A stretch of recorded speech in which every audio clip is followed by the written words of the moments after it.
Hey y'all, welcome back. Today's yoga snack, I just want to have a quick conversation of external and neutral postures. Transitions are everything in yoga. The way that you move from one position to the next, connecting with your breath, the mindfulness, that is the gooiness of what makes it a yoga practice, more so than even just the postures themselves. But on a more efficient kind of logistical approach, moving from an external posture to a neutral posture or vice versa can not always be a great option, and you'll see that sometimes, but then it's not cued correctly. This is a real big pet peeve of mine. At the end of the day, we want yoga to be something that is continuing to create really good habits and support the joints in a really healthy, supportive way, versus creating issues that are creating insufficient chronic use in a way that is bad for the joint in that ball and socket, specifically around the hip. Shoulders also, it's a whole other thing, but we're just going to look at hips today. What I mean by that, an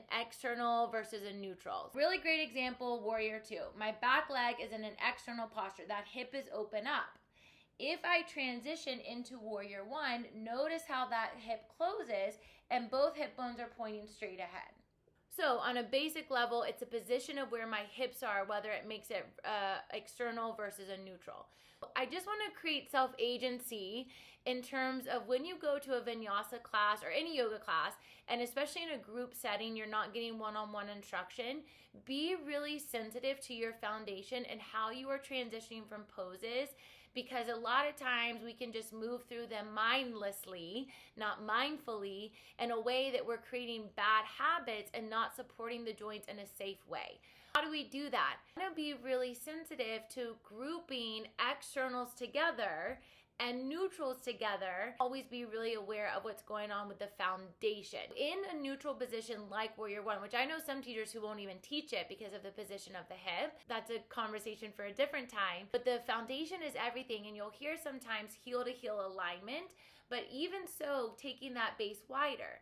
In a Warrior Two, it's heel to arch alignment. So the front foot, that heel is lining up with the back arch. It's a different setup altogether. And if you keep the foundation the same, it's not going to be good for your body. Be really mindful of what the foundation is and think, do I need to shift what my base is? And if you do, go for it, even if the teacher doesn't cue it. Do what is needed for your body, especially when it comes to your practice. You know your body better than anyone. You are your own best teacher. So keep that at the forefront of your practice. As always, I'll put some of this below. Any questions, reach out, and I'll see you next time.